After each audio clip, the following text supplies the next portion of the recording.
Hi. Hope you're having a great conference. Let me introduce myself. My name is Artem Olkov, and I work at Kotlin Native. And today we would like to show you what we've been working for the last 2 years on. We've been working on Swift Export, and we hope it will make your life much, much better.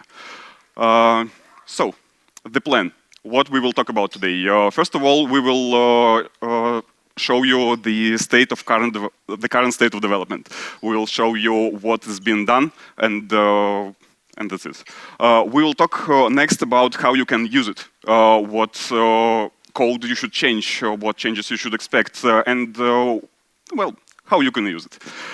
And after that, the main part of this talk is a peek under the hood. I promised you that we will take it, and it will be for the second part. We will look at how Swift Export does its magic, how one can build an interop between languages, well, what we've been working on for the last 2 years. So, current state of development. We are announcing the first release of Swift Export. It's experimental. It's deeply experimental. We would not suggest any of you to use it in production, be aware. But it will be done and it will be available since Kotlin 2.2.20. We do love that release, and many of our announcements are targeting this particular version.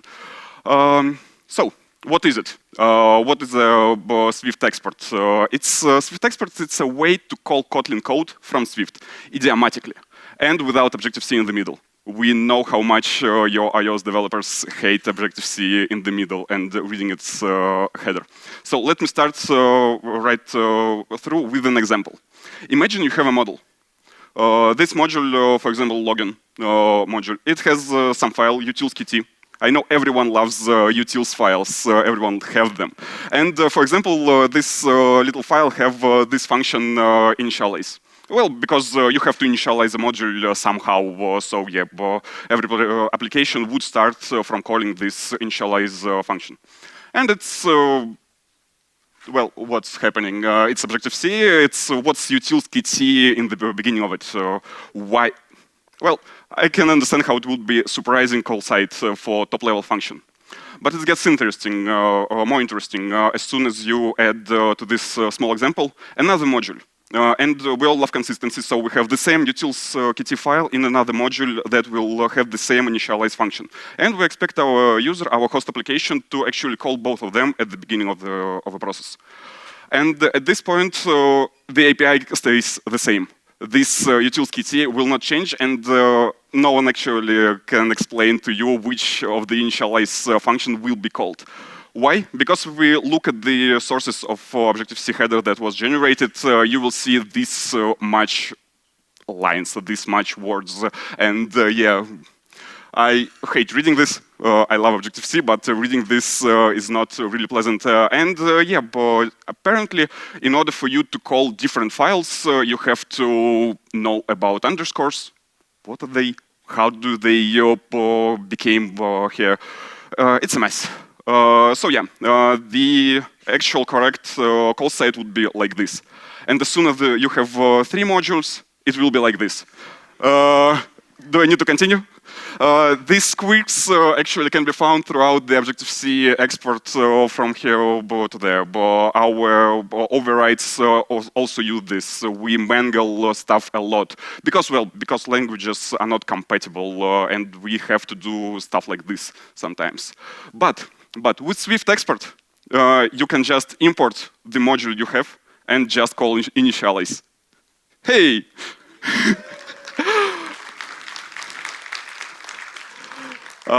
And if you have both of those modules, you can do this in Swift way. You can just say module initialize, and it will be nice and easy.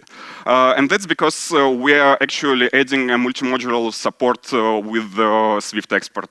Each Kotlin module will be exported as a separate Swift module, and each of them will have correctly translated top-level function.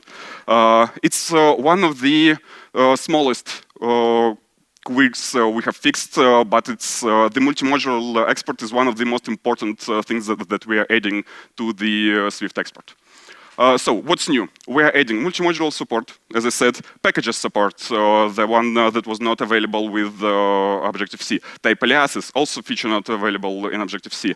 We've added a nice nullability for primitives, we've added nice overloads, and the most importantly, we've built the base for future developments. We've built a nice ground floor from which we can build whatever we want to do and provide a nice APIs in the future. So, I hope you already want to start using Swift Expert, or at least to try it. Let's talk about that. The simplest approach. This is your build phase in Xcode that's called Objective-C Export. The ones of you that have the source-based dependency with your Kotlin module have this build phase in your Xcode projects. For enabling Swift Export, you just need to change it to embed Swift Export for Xcode. And that's it. After that, the Gradle will do everything else that's need to be done, and you will be able to use nice Swift Export. But the default arguments are not always good enough, and because of that, we are adding configurations in Gradle. The new Swift Export DSL, obviously not compatible with Objective-C, and the simplest one is this one.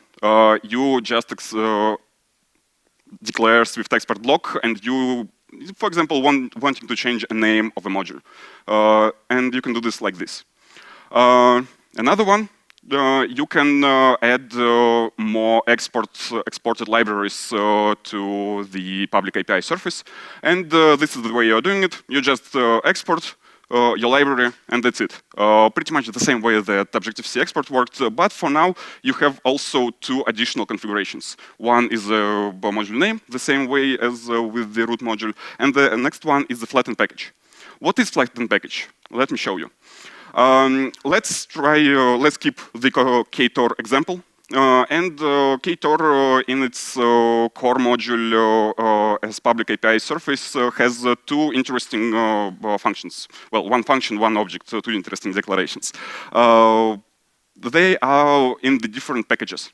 One is a root package, your Ktor client, HTTP client, and another one is the utils. As I said, we all love our utils. And for this code, the correct idiomatic Kotlin code to Kotlin call site would be like this. Package name and declaration name, fully qualified name as we call it. And for your convenience, on Kotlin side, there's imports. You can import a package and yeah, you know this code, you've done it so many times, so why am I explaining it to you? On the Swift side, we are providing some of them. Without flattening package, you are able to use the fully qualified Kotlin names to call your packaged declarations. But with flattening package, we want you to be able to call directly without knowing the actual package name, just because, well, constantly writing your Ktor client with lots of dots, it's not really convenient for people. So why do we need it, and how do we actually, what are we doing under the hood here? Kotlin has packages. It's a way for Kotlin to namespace your code, and it's not correlates with actual modules. In Swift, namespacing works in a different way. In Swift, there's modules, and you don't have packages at all. So because of that, we need to materialize the actual package tree from Kotlin in Swift directly, and we are using this enum structure for this. So every package will be materialized into enum like this. And then for each declaration, we will actually put it into correct namespace after all. With the flattened package, we will type alias one particular package and everything that it contains to the top level, so that your iOS developers will be able to use this code more or less intuitively. Currently, there's a limitation. There's only one root package per module. We believe it's good enough. If you don't agree with us, if you have other cases, if you have two root packages in a module, please come talk to us. We would love to hear your use case. So, How to try it? It's pretty simple. We have this GitHub with the setup Swift export sample. You can skip taking photos currently. There will be a slide with all the links from the presentation in the end. So yeah, Swift export sample, the setup project that uses Swift export. And there's this table. This table actually shows you the actual feature readiness state for the Swift export, and we would like for you to read it. We would like for you to look through it, understand the diff between what was supported in Objective-C, what was not supported in Swift export, what will be worse, what will be better, and talk to us. Is there any showstoppers for you? Do you want some feature that is not implemented and you cannot use it without this feature? So that's it. So yeah, disclaimer. We are not sunsetting Objective-C interop. Objective-C interop is a mature and stable technology. We do recommend for you to use Objective-C interop in your current production applications. Just because it's a battle-tested technology that was with us for the last, 5-10 years, and it's, well, it's bulletproof. For now. And the Swift export, it's really an experimental release. It's the first release there is, and we desperately need your help. Please try it. Find bugs. Find stuff that you find inconsistent. Find stuff that surprises you, that some declarations are exported not as you wanted it to be exported, and talk to us. There are actually two basic ways to talk to us. You can either create a ticket on uTrack. That's the preferred way for us, just because uTrack are monitored by our engineers every day. No ticket will go unnoticed. The second one approach is you can go to Swift export on our Slack and talk to us over there. We as engineers look at least once a week.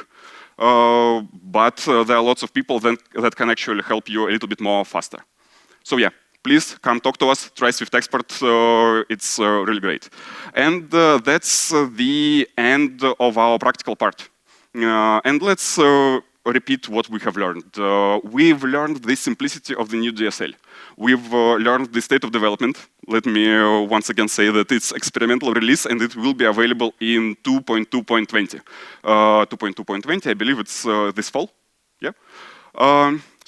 And with this, we've done with our practical part. And now let's take a peek under the hood.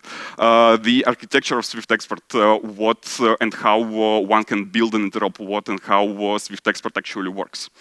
And for that, we need to answer again some pretty comical questions. What is actually Swift export and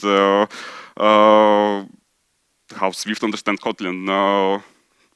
So yeah, one have lots of questions to answer for this, to start talking about architecture. What is Swift export? How Swift export understands Kotlin? And how does it all work together?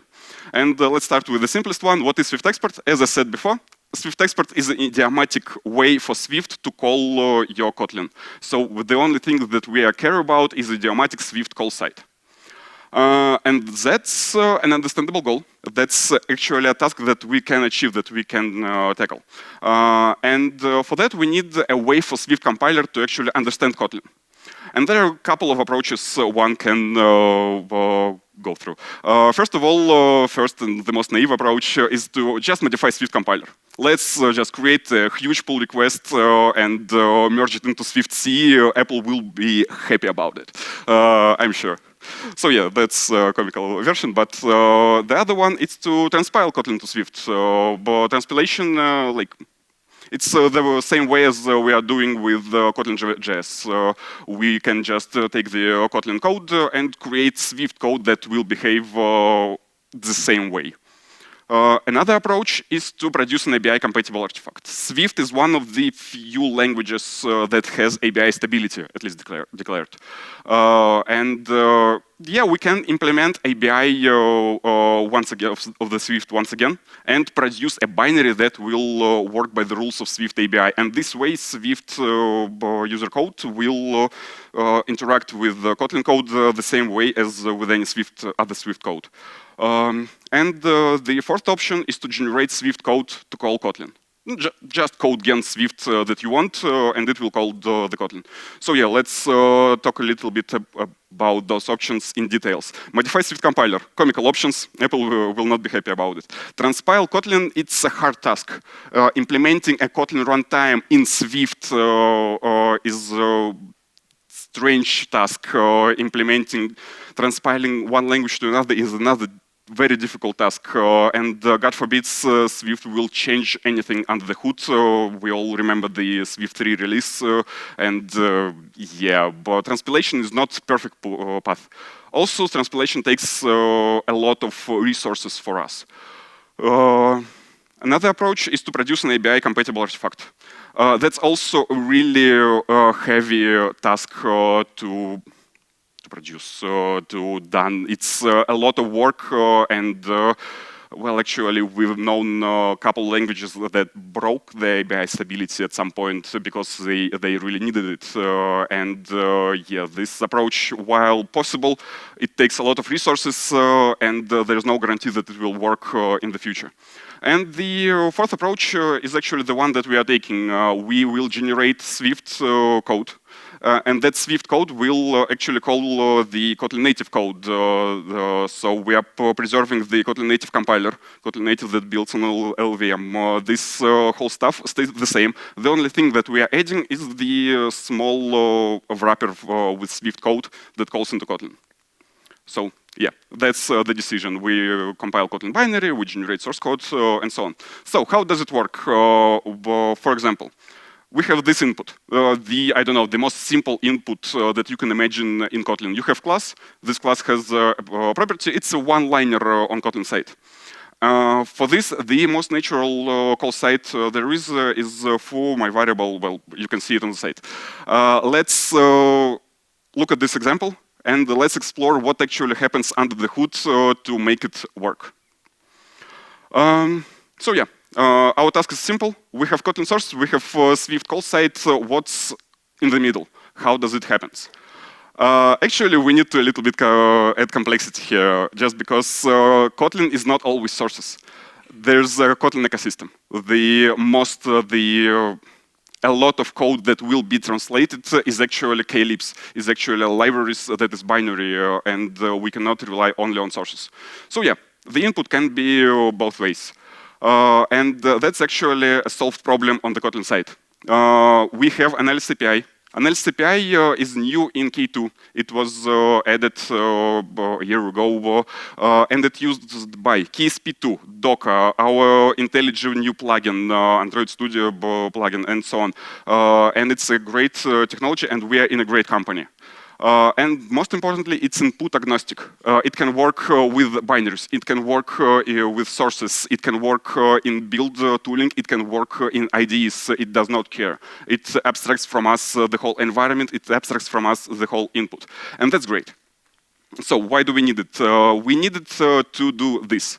We take the original Kotlin declaration, feed it to the analysis API, and get the AST, Kotlin AST.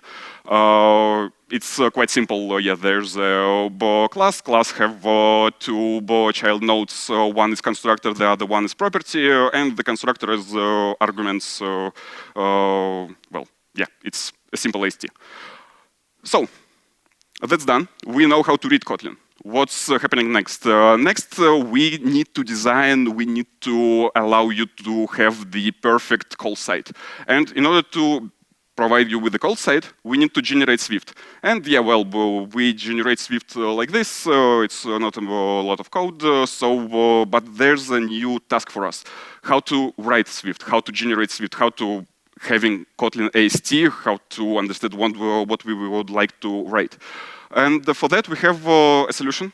We've built a solution. It's Swift intermediate representation. Swift intermediate representation is heavily inspired by actual Swift AST from Swift compiler, but it's our own copy. It's written in Kotlin, and it's well, basically, it's Swift AST written in Kotlin.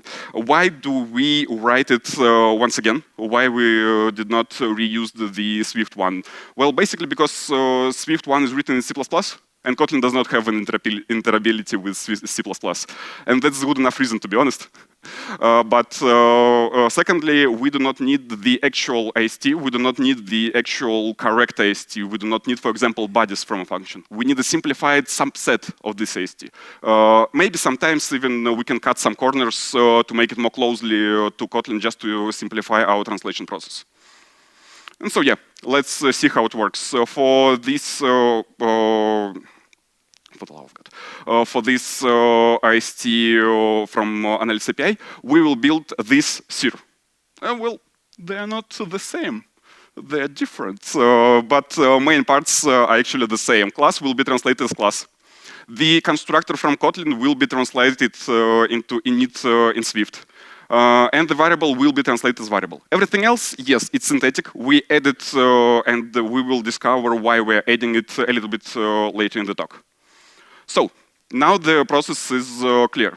We are taking the input, putting the input into Analysis API. Analysis API provides to us AST, and we traverse this AST in order to get CIR, Swift intermediate representation. That intermediate representation can be printed easily, and that's how we get the Swift declaration, and that Swift declaration will be called by our end users. Nice, pretty simple, yeah? These two pillars actually allows us to reduce problem to the following snippet of code. This is the heart of Swift experts. We have this huge WAN that goes through every possible Kotlin symbol there is and generates a Swift counterpart for it. And that's it. Pretty easy, yeah? But no, if it was that easy, we would have released Swift expert like a year ago. The problem is the languages are not fully compatible.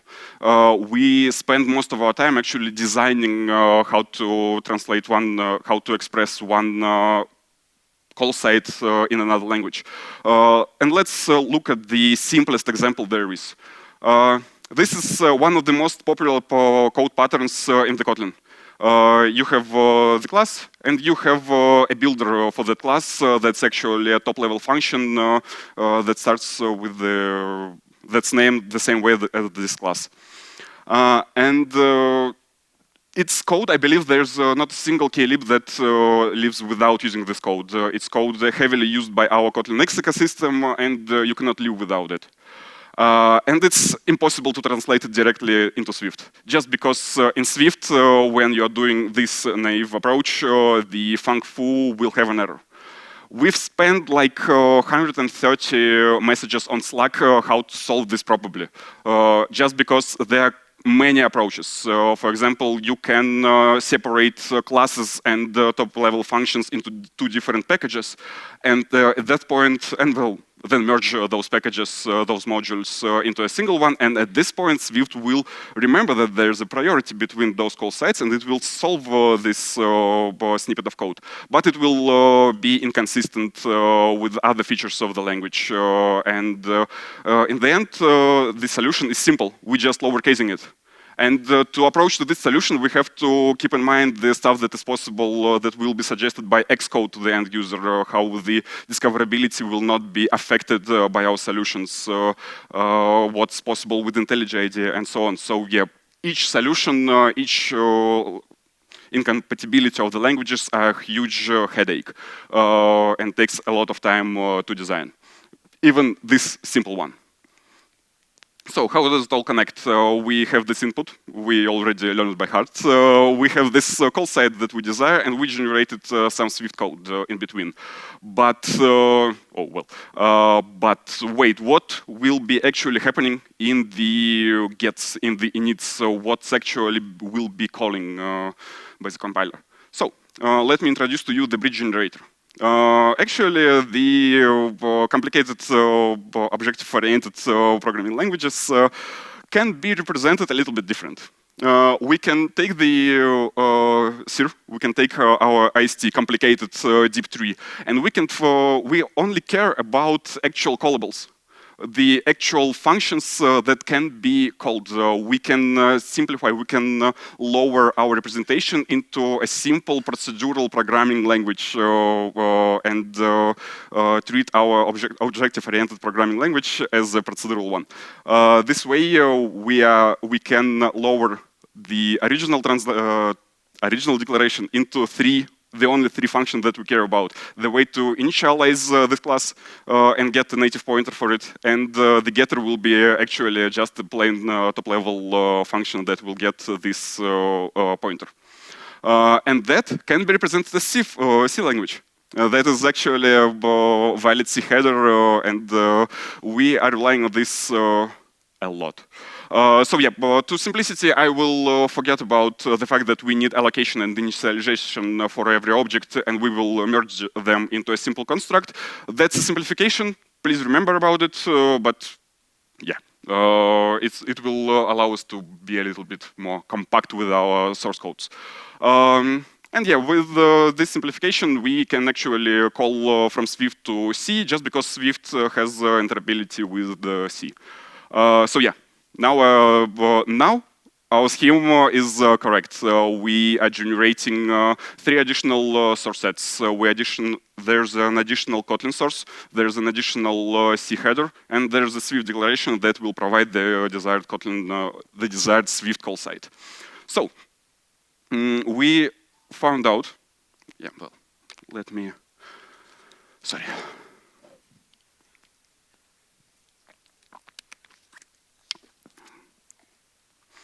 So at this point, we know how to generate the call site, but how does it work? How do we befriend, how do we connect our runtimes? And that actually means 2 questions. How do we connect garbage collectors? Just because Kotlin is a garbage collected language and Swift has ROC. And how do we connect type information? How do the runtime knows that foo from Kotlin is the same foo from Swift? How does it work? So, let me introduce to you the good old Kotlin base. The ones of you that remember the Objective-C export header generated, you know this one. It's the base of our export. And it allows us to. It's a representation of Kotlin any, basically. It's a representation of Kotlin any into the Objective-C or Swift world. And there's a little bit of memory layout for it. But yeah, let's forget about Objective-C. You will not ever need to see the fact that there's a Objective-C class in the root of your hierarchy. Actually, you will have the full Kotlin base. And the memory layout will be something like this. Any pointer to Swift class is actually a pointer to ISA. ISA will point to type information. Then there's a return counter. Then there's a vtable with all the methods that we have generated. And the only field that we actually have is an external RCRF.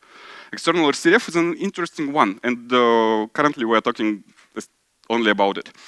So, and there's a Kotlin object. The Kotlin object that's actually a counterpart of this Swift object. And Kotlin objects basically have pretty much the same memory layout. They start with type info, then there's some stuff, don't care about it, doesn't matter. And then at some point there will be Objective-C pointer.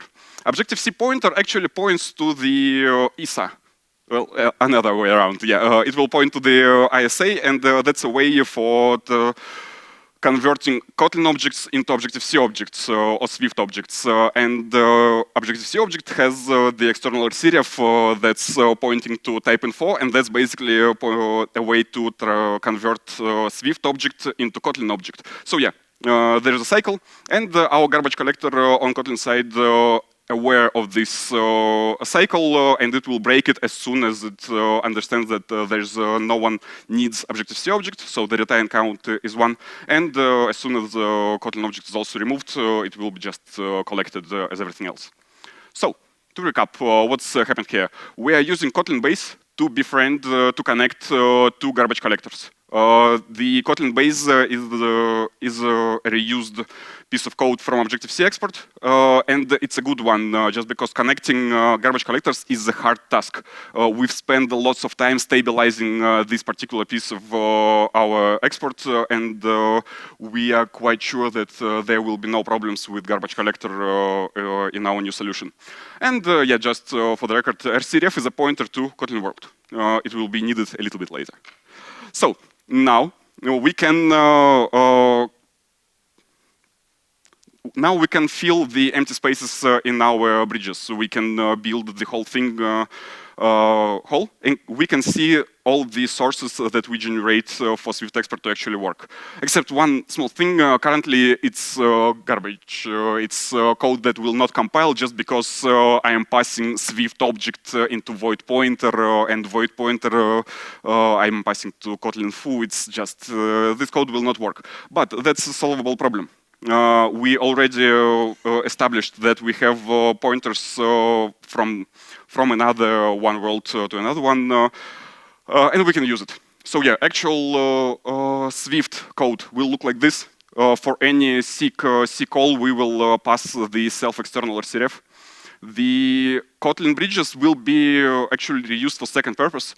Kotlin bridges are reused to reconstruct the actual Kotlin data meta type. With this spell, we are able to get any native pointer and reconstruct it as actual Kotlin object. And then the runtime will treat it as an actual Kotlin object. So yeah, let's repeat. We have as an input original Kotlin declaration.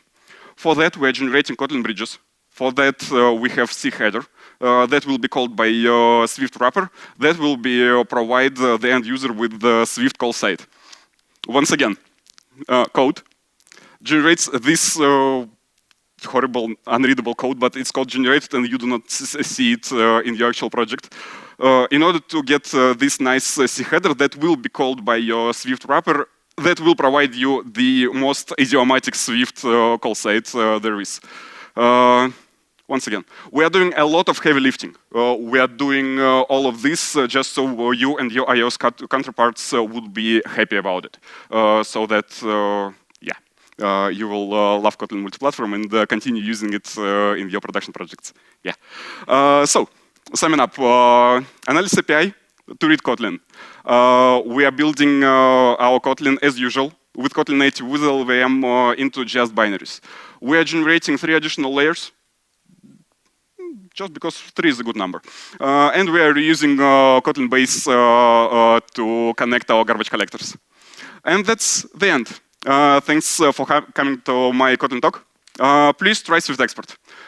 It will be available at 2.2.20, and we really are interested in your feedback.